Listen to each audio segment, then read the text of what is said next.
வணக்கம் சகோதர சகோதரிகளே. நம்ம வீடியோவில் நிறைய பிரச்சனைகள் உண்டான தீர்வுகளை சொல்லிட்டு வரோம்.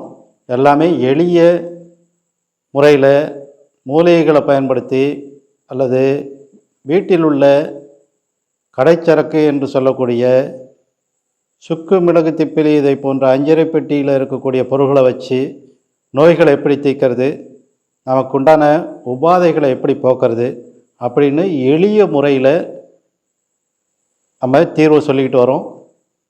இப்போது இன்றைக்கு என்னத்தை பற்றி சொல்கிறோம்னாக்கா, இன்றைக்கு ஆஸ்மா மற்றும் வீசிங்க்கு தனியாக ஒரு வீடியோ போடுங்க. வீசிங்க்கு நாம் என்ன எடுத்துக்கலாம், வீசிங் குணமாகறதுக்கு என்ன மருந்து சாப்பிட்லாம் அப்படின்னு சொல்லி ஒரு அன்பர் கேட்டிருந்தார். அவருக்காகவும் மற்ற ஏனையோருக்காகவும் இந்த வீடியோவை பதிவு பண்ணுறோம். ஆஸ்மா மற்றும் வீசிங். ஆஸ்மா வந்துச்சுனாலே வீசிங் வரும். ஆஸ்மா இல்லாமலும் வீசிங் ஒரு சில பேருக்கு வரும். இந்த ஆஸ்மா எதனால் வருது, வீசிங் எதனால் வருது, இதை முன்னாடி தெரிஞ்சுக்கணும். இந்த ஆஸ்மா நுரையீரல் எப்போவுமே நாம் சுவாசிக்கிறதுக்கு பயன்படுது. நுரையீரல் வெளியில் இருக்கக்கூடிய பிரபஞ்சத்தில் இருக்கக்கூடிய காற்றை மூக்கின் வழியாக நாம் சுவாசிக்கும் போது, உள்ளிழுக்கும் போது இந்த காற்றில் எல்லா வாயுக்களும், எல்லா கேஸும் வாயுக்களும் இந்த காற்றில் கலந்திருக்கு. நச்சு வாயுவும் இருக்குது, பிராணவாயுவும் இருக்குது. அதனால் பிராணவாயுங்கிறது நம்ம பிராணன், நம்ம உயிர் ஜீவிக்கிறதுக்கு தேவையான வாயு பிராணவாயுங்கிறோம், ஆக்சிஜனை. இந்த ஆக்சிஜனும் அதில் கலந்திருக்கு, நச்சு வாயுக்களும் கலந்திருக்கு. நம்ம சுவாசிக்கும் போது இந்த நச்சு வாயுக்களோடு சேர்ந்து போகும்போது இந்த நச்சு வாயுக்களும் தானே கலந்து போகுது. இதை நம்ம நுரையீரல் ரத்தத்துக்கு அனுப்பாதா அப்படின்னு கேட்டிங்கன்னாக்கா நிச்சயமாக அனுப்பாது. இது நல்ல பெரிய ப்ராசஸ். இது நம்மளுடைய இறைவன் கொடுத்தது. நமக்கு நுரையீரல் வழியாக நமக்கு ஆக்சிஜனை மட்டும்தான் பிரித்து அனுப்பும் உள்ளுக்குள்ளார ரத்தத்துக்கு. நச்சு வாயுக்களை மறுபடி செல்கள்லேருந்து வரக்கூடிய கரியமல வாயுவோடு சேர்த்து இந்த நச்சு வாயுக்களும் வெளியேறிடும். அதான் இன்ஹலேஷன், எஸ்கலேஷன் சொல்லுவாங்க. காற்றை உள்ளிழுக்கிறது, காற்றை வெளித்தள்ளுவது. நுரையீரலோட பணி. நுரையீரல் சுருங்கி விரியும் போது காற்றை உள்ளிழுத்து வெளித்தள்ளுவது. எப்படி இதயம் சுருங்கி விரியும் போது இரத்தத்தை உள்வாங்கி வெளித்தள்ளுகிறதோ பம்ப் பண்ணி, அதே போல தான் நுரையீரல் காற்றை உள்ளிழுத்து காற்றை வெளித்தள்ளுகிறது. புரியுதுங்களா? இப்போது ஆஸ்மா எப்படி வருகிறது? காற்று இந்த நுரையீரலுக்குள்ளார போயிட்டு, காற்று நுண்ணறைகள் இந்த நுரையீரலில் நிறைய இருக்குது. அந்த நுண்ணறைகளில் காற்று போயிட்டு உட்காந்து அந்த காற்றில் இருக்கக்கூடிய ஆக்சிஜனை மட்டும் பிரித்து ரத்தத்துக்கு அனுப்பும். நுரையீரலோட வேலை. இதை பற்றி நுரையீரலில் இருக்கக்கூடிய காற்றிலிருந்து ஆக்சிஜனை மட்டும் எப்படி பிரித்து எடுத்து அனுப்புதுங்கிறதுக்கு தனியாக ஒரு வீடியோ நான் ஒன்று போடுறேன். இப்போ போட்டோம்னாக்கா அது இன்னும் பெருசாக போயிடும், வீடியோ பெருசாக போயிடும், ரொம்ப நேரமாகும். அதனால் நுரையீரல் நம்ம காற்று சுவாசிக்கும் போது மூக்கின் வழியாக அது நுரையீரல் ஆக்சிஜனை மட்டும் எப்படி பிரித்து ரத்தத்துக்கு அனுப்புதுங்கிறத நான் தனியாக ஒரு வீடியோவில் சொல்கிறேன். இப்போது இந்த காற்று சுவாசிக்கும் போது இந்த காற்று நுரையீரலில் இருக்கக்கூடிய காற்று நுண்ணறைகளில் போயிட்டு உட்காரும். அது சேவாகும், போயிட்டு அங்கே போயிட்டு தங்கி அதிலிருந்து ஆக்சிஜனை பிரித்து எடுக்கும். அப்போ காற்று நுண்ணறைகள்லாம் தெளிவாக பிளாங்காக ஒன்றுமே அடைபடாமல் இருந்துச்சுன்னா தான் அவ்வளவு நுண்ணறைகள்லையும் நம்ம சுவாசிக்கிற காற்று போயிட்டு உட்காந்து நம்மக்கிட்டேருந்து ஆக்சிஜனை பிரித்து எடுக்கும் நுரையீரல்லேருந்து. சரிங்களா? காற்று நுண்ணறைகள் அடைபட்டு போயிருந்துனாக்கா கொஞ்சமான காற்று தான், நம்ம எவ்வளோ நீங்கள் மூக்கால் இழுத்தீங்கன்னாலும் உள்ளுக்குள்ளார போயிட்டு கொஞ்சமான காற்று தான் உட்காரும், மீதி காற்று வெளியில் தள்ளிடும். உதாரணத்துக்கு சொன்னேன்னாக்கா, இந்த உதாரணத்தை நல்லா புரிஞ்சுங்க. வீட்டில் பெரிய வீடு தான், பெரிய ஹால் தான். பெரிய ஹால் நம்ம உட்கார்றதுக்கு யாராவது உட்காரணும்னாக்கா என்ன பண்ணுறேன்னு சொல்லி நம்ம பிளான் பண்ணி தான். நம்ம வீட்டில் ஒரு விசேஷம்னாக்கா நிறைய பேர் வருவாங்க, அவங்கெல்லாம் உட்காரணும் அப்படின்னு சொல்லி பிளான் பண்ணி தான் பெரிய ஹாலாக வச்சு தான் வீடு கட்டுவோம். ஆனால் கட்டி முடித்த உடனே அந்த ஹாலில் பார்த்திங்கனாக்கா ஃபர்னிச்சர் வந்துடும், டிவி வந்துடும், சோஃபா வந்துடும், நிறைய பொருள்கள் ஹாலை அடைச்சிக்கிட்டு இருக்கும். ஆனால் வந்தவங்க ஒரு 20 பேராவது வந்து உட்காருவாங்கன்னு நினச்சிட்டு தான் நம்ம பிளான் பண்ணி வீடை கட்டிருப்போம். ஆனால் வெளியில் 20 பேர் வந்தாங்கன்னாக்கா அந்த 20 பேர் வெளில எட்டி பார்ப்பாங்க. உட்காரத்துக்கு ஒரு 5-6 பேர் தான் உட்காரத்துக்கு அங்கே இடம் இருக்கும். 5-6 பேரை உட்கார வச்சுட்டு மீதி 15 பேரும் வெளியில் போயிடுவாங்க. ஏன்னாக்கா இடம் இல்லை அங்கே உட்காரத்துக்கு. இதே தத்துவம் தான் நுரையீரல்லையும். காற்று நுண்ணறைகள், காற்று வந்து நுரையீரலில் வந்து தங்கக்கூடிய அளவுக்கு நிறைய நுண்ணறைகள் அங்கே இருக்குது நுரையீரலில். ஆனால் காற்று உள்ளுக்குள்ளார போகும்போது அந்த தங்கும் அங்கே. அதனால் தெளிவாக இருந்துச்சுன்னா தான் அங்கே போய்ட்டு தங்கும்.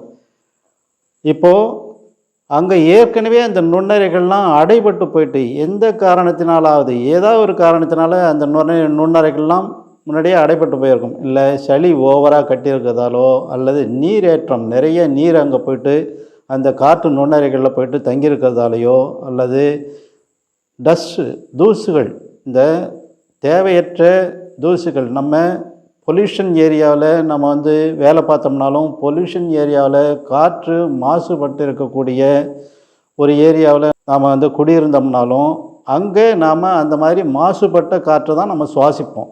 மாசுபட்ட காற்றை சுவாசிக்கும் போது அந்த காற்றின் மூலமாக அந்த மாசுக்கள் நம்ம நுரையீரலுக்கு போகிறதுக்கு நிறைய வாய்ப்புகள் இருக்குது. அப்போது மாசுபட்ட காற்றை சுவாசித்து அந்த மாசுகள்லாம் நுரையீரலில் போயிட்டு தான் தங்கும். அப்போது நுரையீரல் காற்று நுண்ணறைகளில் போயிட்டு அது ஒட்டிக்கும் போது அந்த நுண்ணறைகள்லாம் அடைபட்டு போயிடும். அதனால தான் பொல்யூட்டட் ஏர் இருக்கிற இடத்துல குடியிருக்காதீங்க, உங்களுக்கு ஆஸ்மா வரும்னு சொல்லி டாக்டர்ஸ்லாம் சொல்லுவாங்க. அதனால் தெளிவாக காற்று எப்போவுமே காற்று மாசுபட்ட ஏரியாவில் நாம் வேலையும் செய்யக்கூடாது, பணியும் ஆற்றக்கூடாது, குடியும் இருக்கக்கூடாது, இல்லைங்களா? அதனால் அந்த காற்று நுண்ணறைகளில் அந்த மாசு போயிட்டு தங்கி அதை அடைச்சி போயிடுச்சுனாக்கா அப்போது காற்று நுண்ணறைகள்லாம் தேவையான அளவுக்கு நமக்கு பிளாங்காக இருக்காது. அப்போது பாதி அளவுக்கு தான் காற்று நுண்ணறைகள் இருக்குது, பாதி அடைபட்டு போயிருக்குனாக்கா நம்ம உள்ளுக்குள்ளே இருக்கிற மூச்சு காற்று பாதி மட்டும்தான் அங்கே இருக்கும், மீதி உடனடியாக வெளியாகிடும். நல்ல தெளிவான நுரையீரல் நல்ல தெளிவாக இருக்கிறவங்கள உள்ளுக்குள்ளார மூச்சை இழுத்து தம் கட்டுங்க. அப்படியே மூச்சை நிலைநிறுத்துங்கன்னாக்கா ஒவ்வொருத்தர் பார்த்திங்கனாக்கா ஆரம்பத்தில் முதல் தரம் பார்த்திங்கனாக்கா ஒரு 45 செகண்டு உள்ளுக்குள்ளார அப்படியே வச்சுருப்பாங்க. திருப்பி அடுத்த முறை அவங்க முயற்சி பண்ணும்போது 1 நிமிஷம் வச்சுருப்பாங்க. அடுத்த முறை முயற்சி பண்ணும்போது 1.25 நிமிஷம் வச்சுருப்பாங்க. அடுத்த முறை முயற்சி பண்ணும்போது 1.5 நிமிஷம் வச்சுருப்பாங்க. இப்படியே கொஞ்சம் கொஞ்சம் ஒவ்வொரு முறையாக முயற்சி பண்ண 2லிருந்து 2.5 நிமிடம் 3 நிமிடம் வரலையும் கூட ஒரு சில பேர் வந்து மூச்சை உள்ளுக்குள்ளார அடக்கி வச்சுருந்து வெளியில் விடுவாங்க. ஏன் அப்படி வச்சுருக்காங்கனாக்கா அவங்க காற்று நுண்ணறைகள்லாம் அந்த அளவுக்கு சுத்தமாக இருக்குது. அவங்களுக்கு நுரையீரலில் காற்று நுண்ணறைகள்லாம் சுத்தமாக இருக்கும்போது அவங்க அந்த மூச்சை உள்ளுக்குள்ளார தம் கட்டி வச்சுருக்கும்போது அதில் இருக்கிற ஆக்சிஜனை கொஞ்சம் கொஞ்சமாக எடுத்து நுரையீரல் வந்து ரத்தத்துக்கு அனுப்பிச்சிட்ருக்கு. அதன் மூலமாக அவங்க வந்து மூச்சை நல்லா தம் கட்டிகிட்ருக்காங்க, மூச்சை உள்ளுக்குள்ளார சேமித்து வச்சிட்ருக்காங்க காற்றை. இப்போது அவங்களுக்கு அந்த நுரையீரல் காற்று நுண்ணறைகள்லாம் தெளிவாக இருக்கிறதாலாம் இப்படி இருக்குது. காற்று நுண்ணறைகள்லாம் அடைபட்டு போயிருந்துனாக்கா உள்ளுக்குள்ளார இழுக்கிற மூச்சை கொஞ்ச நேரம் தான் வச்சுருக்க முடியும், உடனடியாக வெளியில் தள்ளிடுவாங்க. இப்போ இழுத்தோம்னா எப்படி பலூனில் காற்று ஊதினோம்னாக்கா ஊதும்போது பார்த்திங்கன்னா பலூனில் காற்று ஊதும்போது பார்த்திங்கனாக்கா பொறுமையாக ஊதுவீங்க. ஆனால் ஊதின பலூனை பிடிச்சி வச்சுருந்து விட்டிங்கனாக்கா புஷ்ஷுன்னு உடனே வெளியில் போயிடும். அது மாதிரி காற்று நுண்ணறைகள் அடைபட்டு போன நுரையீரல் பார்த்திங்கனாக்கா மூச்சை உள்வாங்குச்சுனாக்கா உடனடியாக வெளியில் விட்டுரும். பலூன்லேருந்து காற்று வெளியேற மாதிரி உடனடியாக விட்டுரும். இதே போல் கொஞ்சம் கொஞ்சமாக அடைபடும் போது தான் அவங்களுக்கு ஆஸ்மா கம்ப்ளைண்ட்ஸ் ஆஸ்மா வர்றது. இப்போ முழுவதுமாக அவங்களுக்கு ஒரு 75% அடைபட்டு போகுதுனாக்கா அவங்களுக்கு அந்த இரைப்பு நோய் ஆஸ்மா வந்துடும். இந்த ஆஸ்மா வந்துருச்சுனாக்கா அவங்களுக்கு மூச்சு சரிவர இழுக்க முடியாது, உள்ளுக்குள்ளார போகாது, போச்சுனாலும் அதை உள்ளுக்குள்ளார சேமித்து வைக்க முடியாது, இரத்தத்துக்கு தேவையான ஆக்சிஜன் கிடைக்காது. அப்போ கொஞ்சம் கொஞ்சமாக ஆஸ்மா வந்துச்சுனாக்கா நுரையீரல் மட்டும் பாதிக்காது, மீதி இருக்கிற எல்லா உறுப்புகளும் ஆக்சிஜன் பற்றாக்குறையால் கொஞ்சம் கொஞ்சமாக பாதிச்சுட்டு வரும். இப்போ ஆஸ்மாவுக்கு நிறைய மருந்தெல்லாம் வந்துடுச்சு, நிறையா வைத்திய முறைகள் நம்ம சித்த மருத்துவத்திலையும் ஆயுர்வேதிக்லேயும் நிறைய வைத்திய முறைகள்லாம் நிறைய இருக்குது. இதை வச்சு குணமடைஞ்சிக்கலாம். இந்த ஆஸ்மா வந்துச்சுன்னாக்கா இந்த சுவாசப்பாதை அடைப்பு வரும். சுவாசப்பாதையிலையும் அடைப்பு வரும். சுவாசப்பாதையில் அடைப்பு வரும்போது தான் உங்களுக்கு இந்த வீசிங் வர்றது. மூச்சுக்குழலில் இந்த விசில் மாதிரி ஒரு சவுண்டு வரும். மூச்சு நல்லா உள்ளுக்குள்ளார இழுக்க முடியாது. மூச்சு அடைக்கிற மாதிரி நமக்கு ஒரு ஃபீலிங் வரும். ஒரு விசில் சவுண்டு தொண்டையில் வரும். விசில் சவுண்டு, விசில் அடிக்கிற மாதிரி தொண்டையில் வரும் விசில் சவுண்டு வரும். இதுதான் வீசிங்னு சொல்கிறது. இந்த வீசிங் ஆஸ்மா கம்ப்ளைண்ட்ஸ் இருக்கிறவங்களுக்கு இந்த வீசிங் இருக்கும்.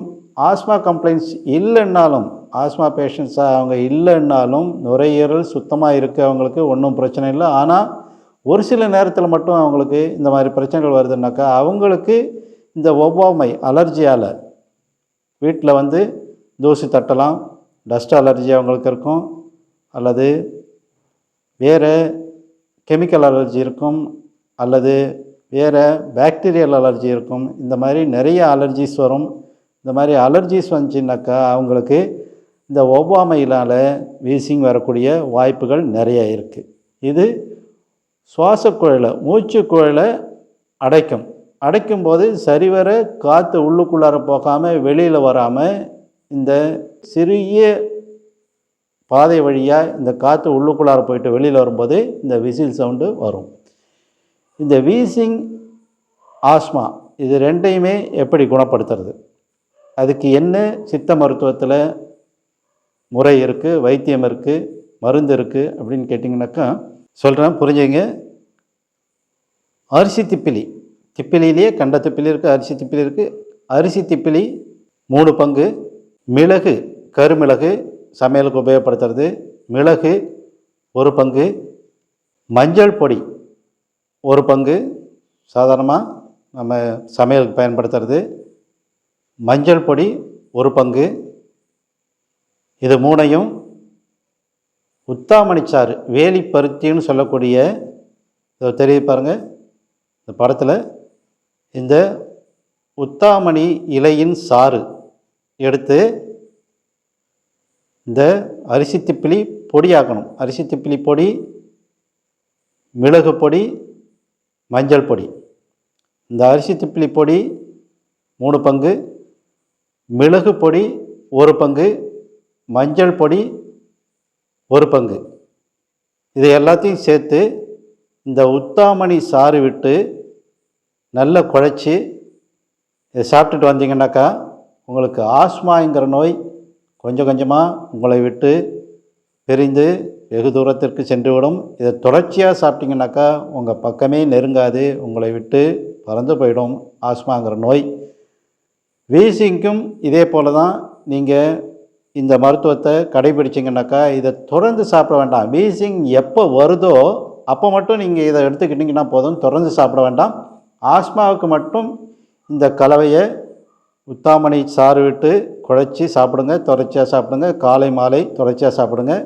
வீசிங் இருக்கிறவங்க வீசிங் எப்போ வருதோ அப்போ மட்டும் இந்த பொடியை தயார் பண்ணி வச்சுக்கிட்டு உத்தாமணி சாறு விட்டு குழைச்சி நீங்கள் இதை சாப்பிட்டீங்கன்னாக்கா உங்களுக்கு ஆச்சரியப்படத்தக்க வகையில் 2 நிமிடத்திலேருந்து 3 நிமிடத்துக்குள்ளார இந்த வீசிங்கிறது உங்களை விட்டு அகன்றிடும்.